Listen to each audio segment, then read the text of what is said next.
it's time to dig deeper into season 2 blog post and everything. There are some concerns I have and I'd like to show you, but at the same time I'm really excited for this season 2 because even at the first glance it's obvious that season 2 has been simplified a lot compared to season 1.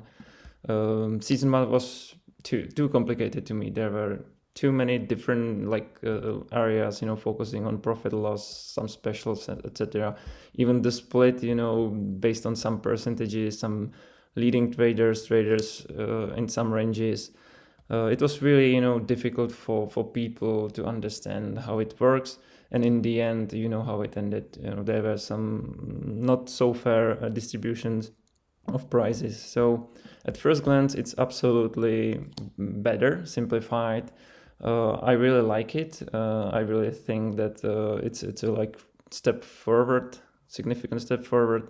It's even more rewarding than the season 1. If you compare, let's say for volume, 400 million volume, if you compare it side by side, 100 million volume was $75,000, but this time it's $100,000. So it's more generous from Nash that actually increased the prices as well. People are asking me questions how many of my suggestions has been incorporated. In the end, I really think it doesn't matter because Nash itself, Anton and the team were collecting the data as well. They were asking you in the community forum. So I believe they improved on their own, but formally, Anton mentioned me here that they like my distribution model. It's powered by some exponent. So formally, it's just this. But if you look here, what I found is that there are basically, even the first point was incorporated, maybe coincident, maybe not, doesn't matter. So I was suggesting that all traders in squats are also part of the solo category as well, and the price pool is split 50-50. Both happened, and it's actually visible right here. So whatever the price is, it's 50-50 split between squats and solo. So that's a good thing. And the proportional rewards distribution, like I said, it's been mentioned even in the community tip post that it's going to be that way. There is only one difference. I was using 1.3 and Nash decided to use 1.2. So that's just a detail. 3 other suggestions hasn't been incorporated, but I really think it doesn't matter at this point. I will just touch this 4-point dynamic price pool based on volume for squats. That's basically one thing I'd like to show you, the consequences of not doing that. But in general, shortening even the ranges between the levels, so unlocking next price pool should be fairly simple. And if we look at the final average was 2.5 million.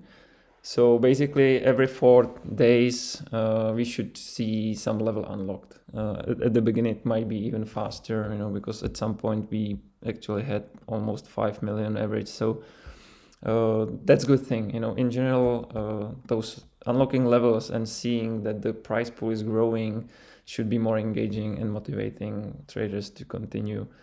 So that's first thing I really like about this shortening the ranges. And the second thing, the price distribution model on its own should be encouraging enough, so you just can't trade $10K and then stop, because you would have really, really low price at the end. I will show you some simulations. So that's another change. You don't need to trade 20K, you just need to trade 10K this time. It's right here. 10K is basically eligible value for you to participate and in order to receive some rewards. So it really looks nice. There are no downsides, really cons and pros. Here's just an example. I will show you mine, how it works.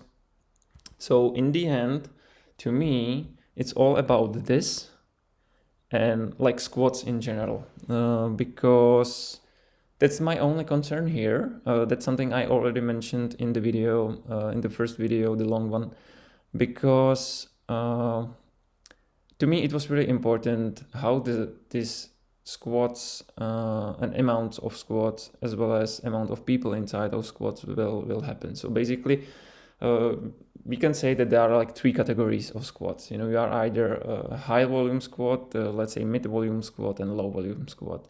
And this is basically influencing the balance.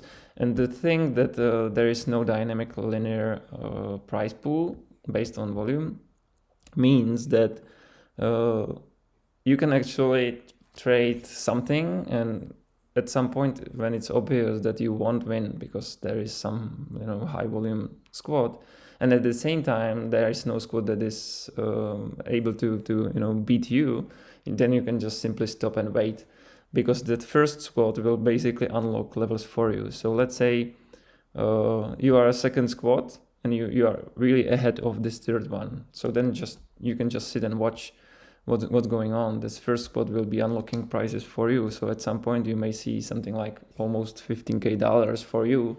And if your squad is like 5-6 people, then you will have a lot of rewards for you. So this is what I don't like. This is why I think for coming seasons, this is basically some opportunity. This is something I would like to watch carefully, because I will show you more once I switch to iPad, because I need to draw it for you. So for that reason, I decided to do this Google form. As you can see, I have 88 responses to basically see or to get some sense of what might happen. So I basically tried to work with these smaller ones, and then I ended up with this. So 47.7% of people already said that they will join CloudBot team. So as you can see, there is this dominance. It's really big. Like 10% said if there is Nashian's team, I will join that. 11% said if there is a Fabibi's team, I will join that. And only 2% basically said I don't want to join Nashian's Fabibi, CloudBot, or Gumbot. I will join some other team.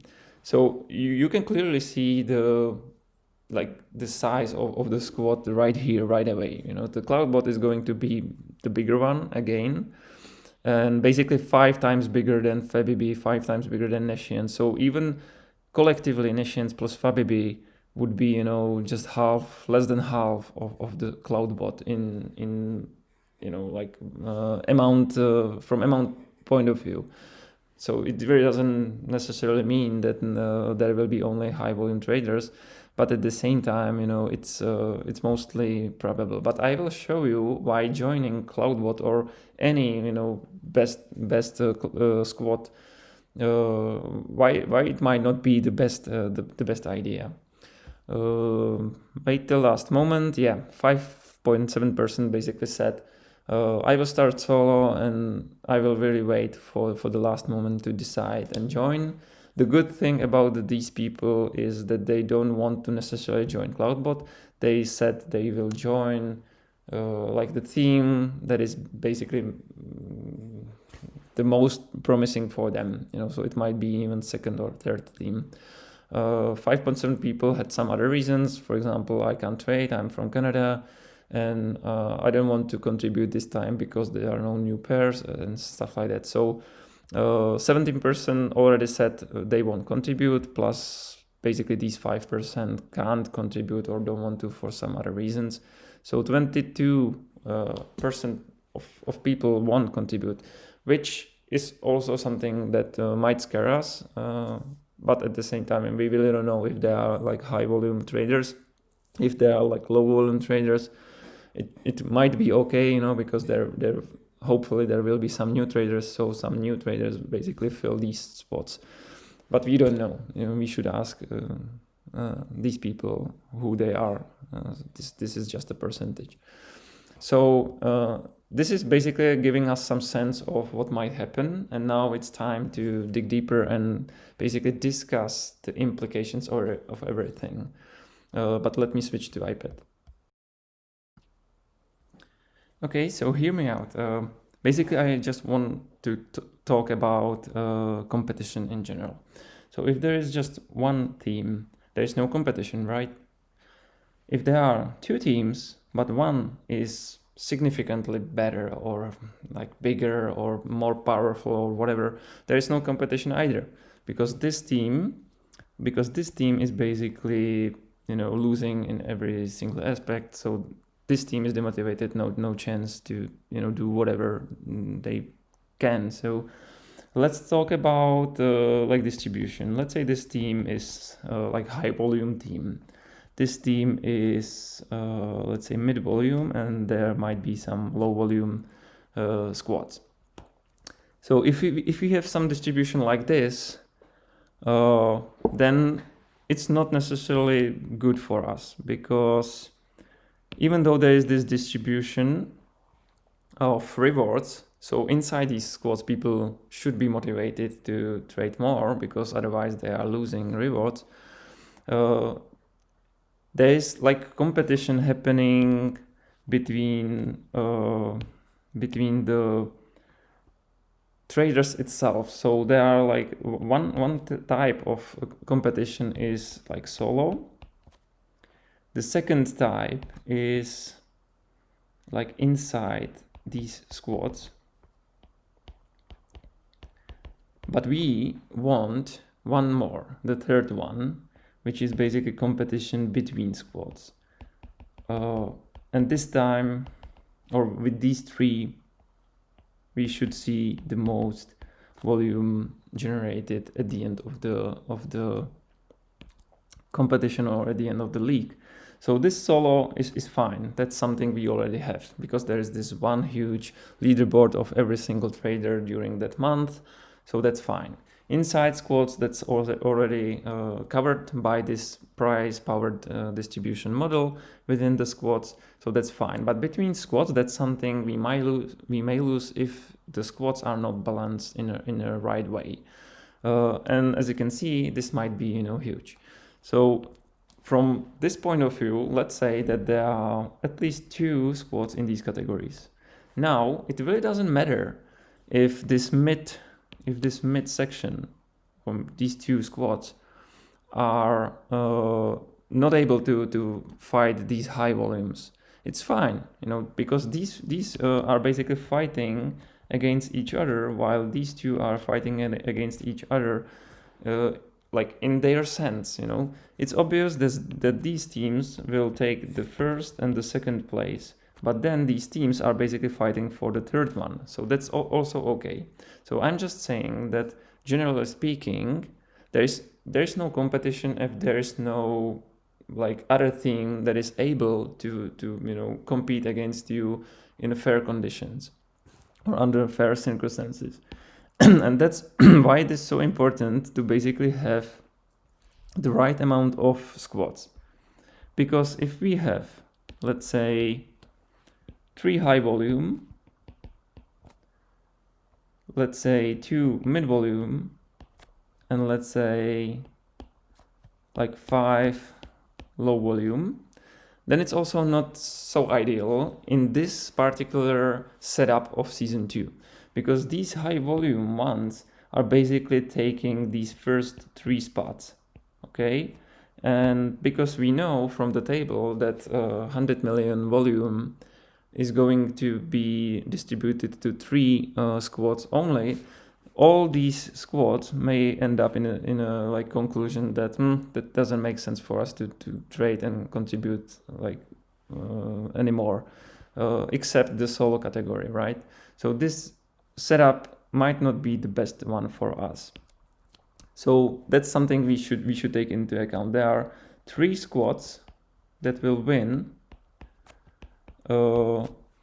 if we unlock 100 million volume. We don't know what's going to happen next. There will be some new tiers uncovered, and we can assume that it will somehow be almost the same. So 110 million would unlock 110k like prize pool, and maybe with 100 there will be like 4 squads. But until this moment, until this 100 million, there are only 3 squads at the most, you know. So ideally, maybe, you know, in high volume there would be the best to have just one team, the Cloudbot team at this point, because it's obvious that it's going to be Cloudbot team, and leave that team to fight against each other inside the squad.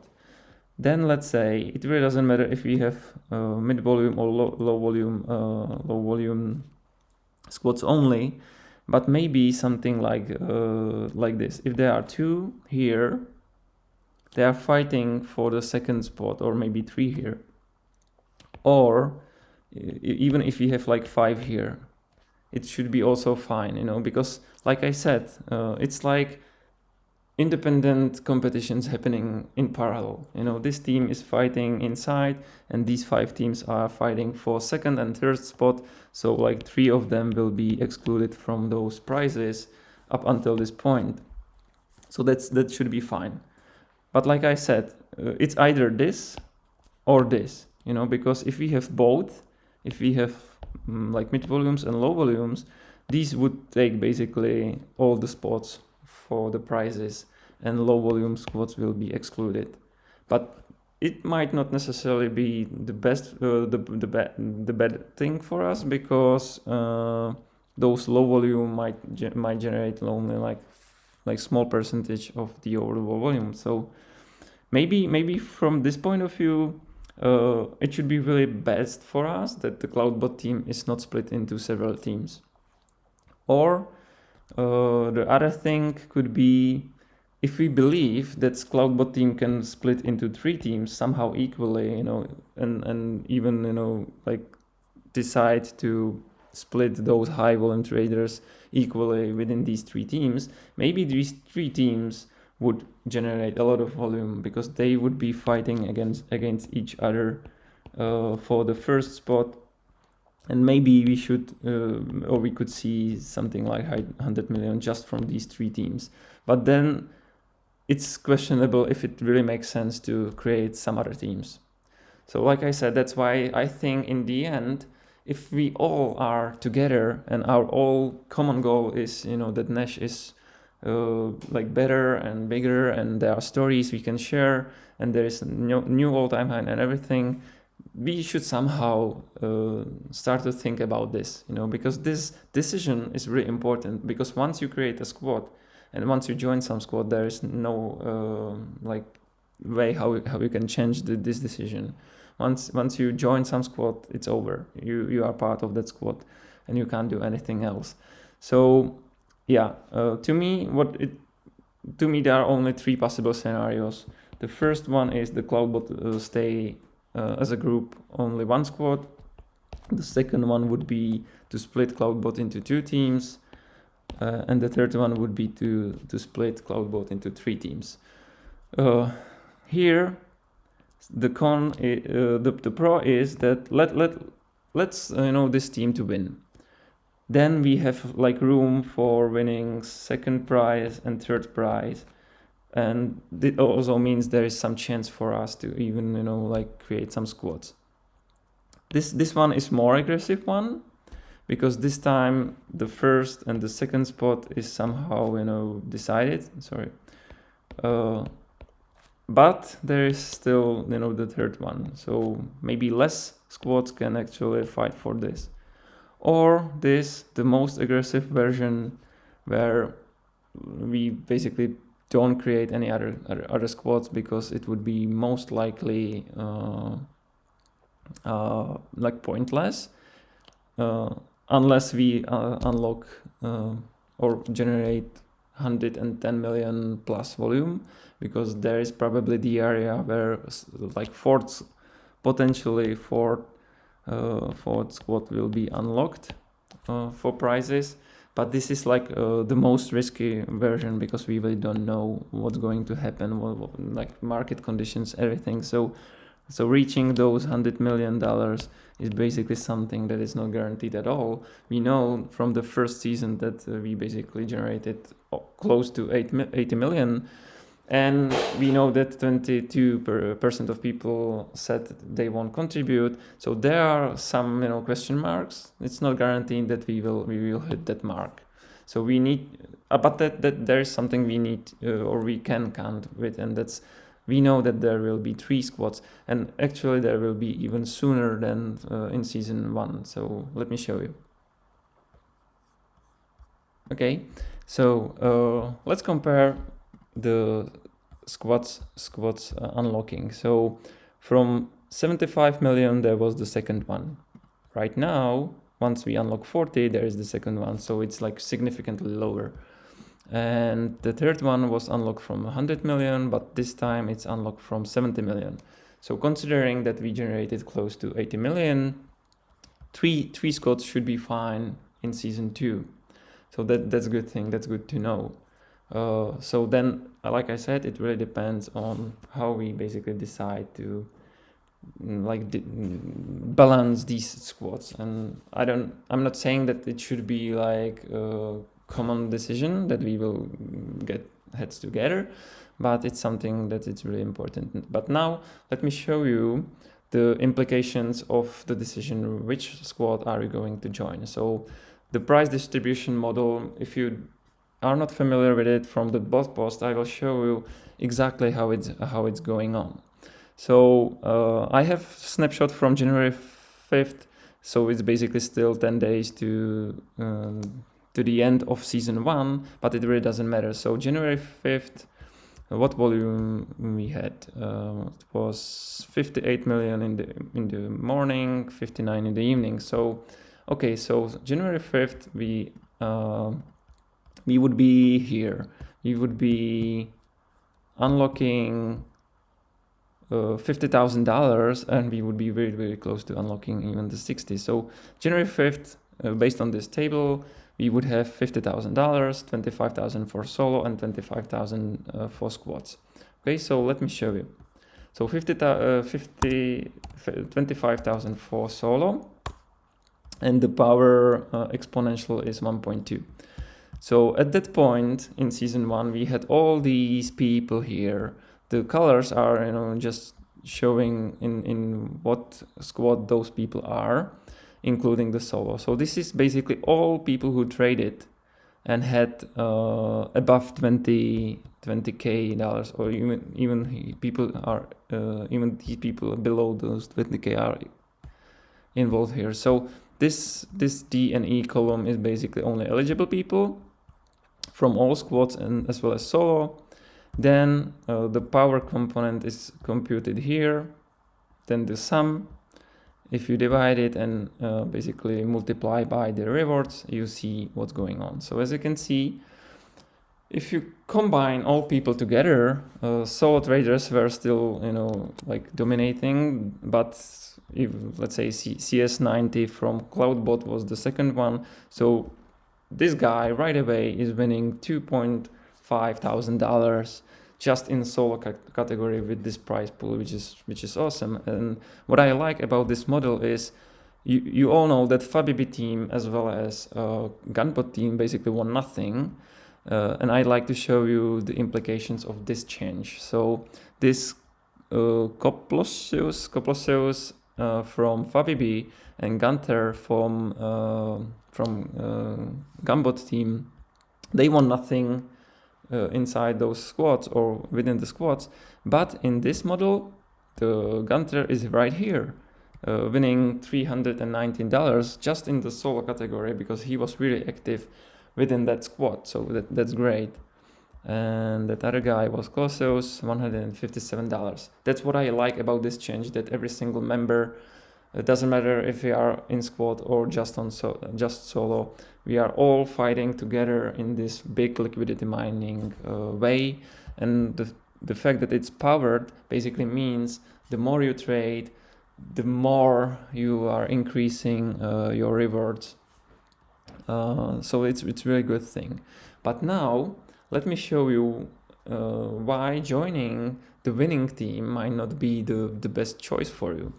So let's say that I am in Cloudbot team. I'm a Cloudbot team, and I generated 20k volume. So I'm L. Where is L here? Okay, so it's basically at the last spot. So in solo category, this guy would win $2.19 just in solo. Being in CloudBot and winning in this same fashion, now we need to basically check what the prize pool is. Okay, so from this table, with 50 million, the prize pool would be 17k50.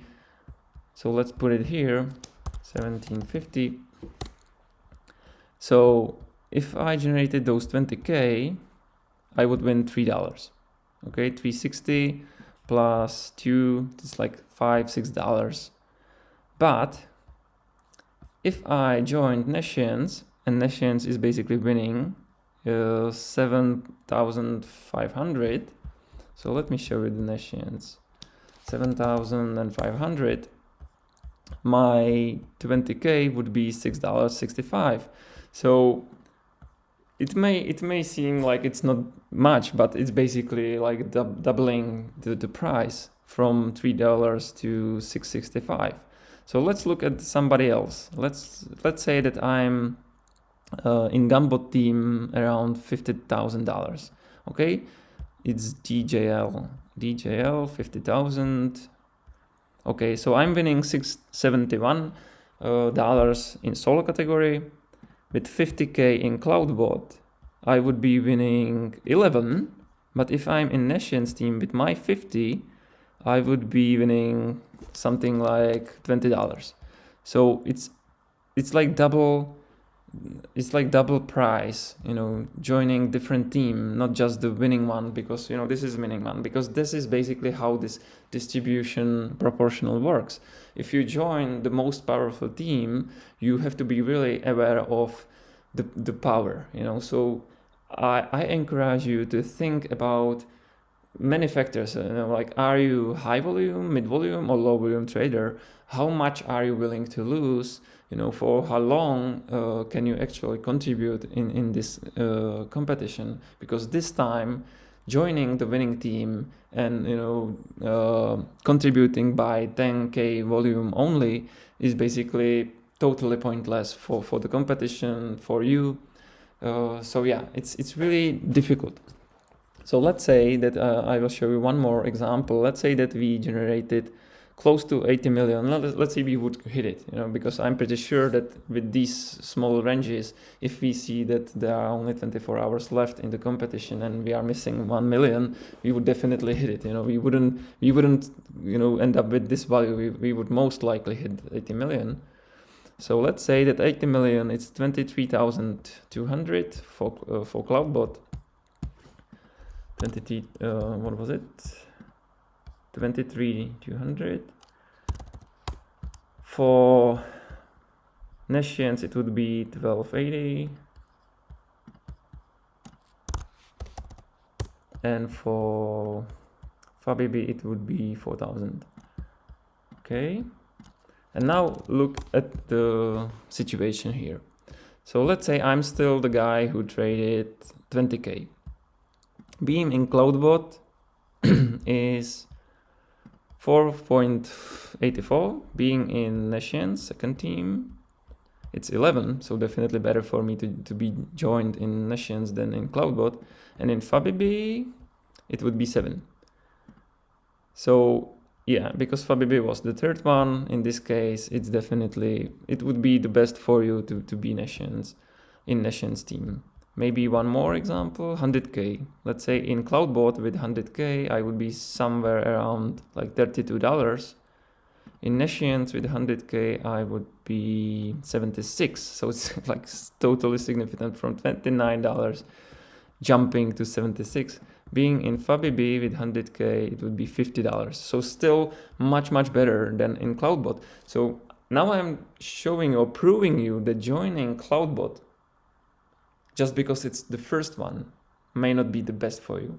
Joining the second one would be the best, but even joining the third one would give you more than like double price.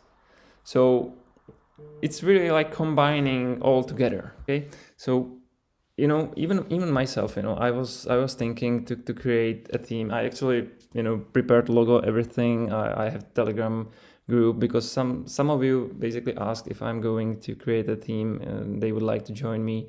maybe it's a good idea, because this is what I like about it. Maybe having several squads would be much better this time. So yeah, if there is demand, I will definitely kick this off.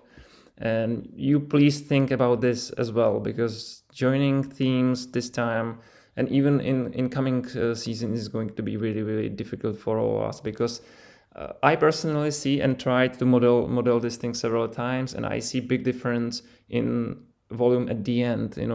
I'm talking tens of millions.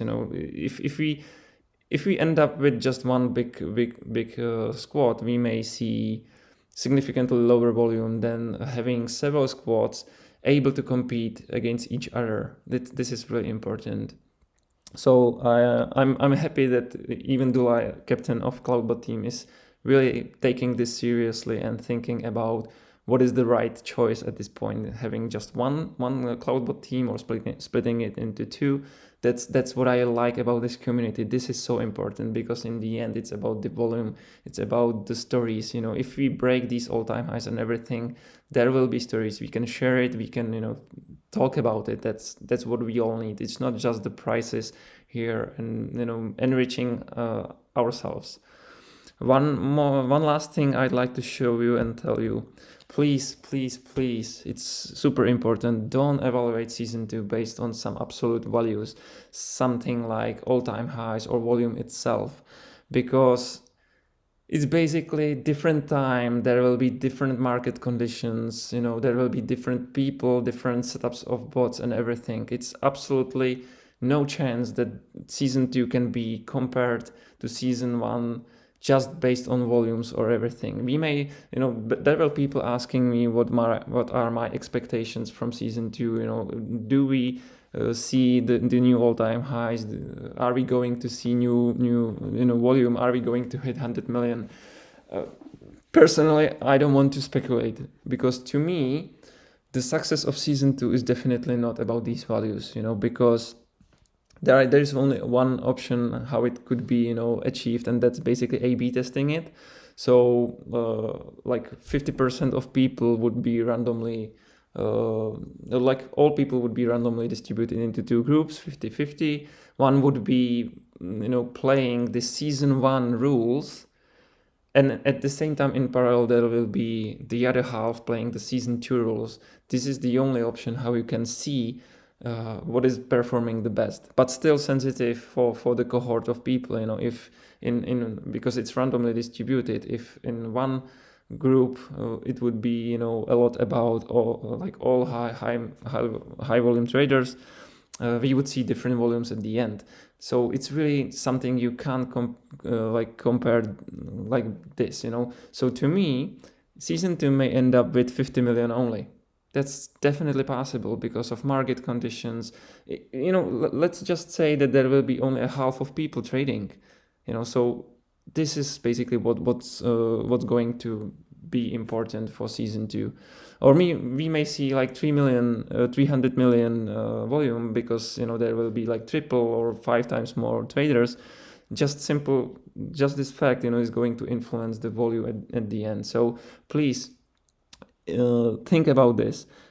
Make a note, and if you see some negativity, if you see people complaining, please show them this video, because this is the work for product managers, for being able to find out the right indicators and being able to say this is performing better or not. But like this, it's not possible. Season 1 is past. Season 1 is history. It happened during Christmas. There was Noia and Bitcoin mooning. We hit 7.3 all-time high day, like 24-hour all-time high. That's basically something that happened maybe randomly. Maybe it was just a coincidence. Without that market, we might see only like 5 million. And this time we may see only 5 or even 15 million. So it's really something that can be measured this way. So don't be stressed by the numbers itself. If you see that the volume is not growing that fast as you expected from season 2, it's okay, because this is basically what I like of my job. Because season 2 may end up with 50 million volume, and people will be sad, people will be upset that season 2 is pointless, is stupid. No, I'm saying that if we can run season 1 and season 2 in parallel universes, we may see that season 1 starting January 26th would end up with 30 million, but because there is season 2 we will see 50. So basically season 2 is better, but we can't do it at the same time. So it's absolutely important that you won't be stressed with the numbers itself.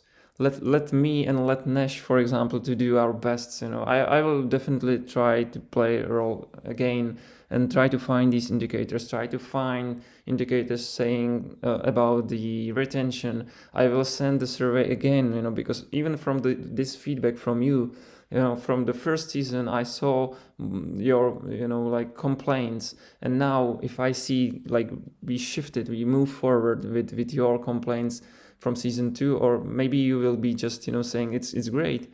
So yeah, these are the indicators to say that season 2 is better or not the volume, not the all-time highs, nothing like that. Okay, so see you in season 2.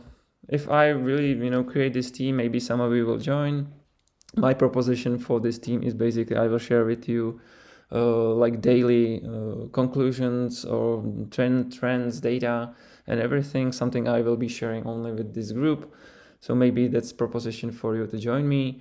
Otherwise, feel free to join CloudBot. I hope that Bell will think about creating Nashians again, and also that Fabibe will decide as well, because yeah, we need definitely, let's say, at least 5 squads, and I'm really looking forward. This is going to be great. Thank you for your time.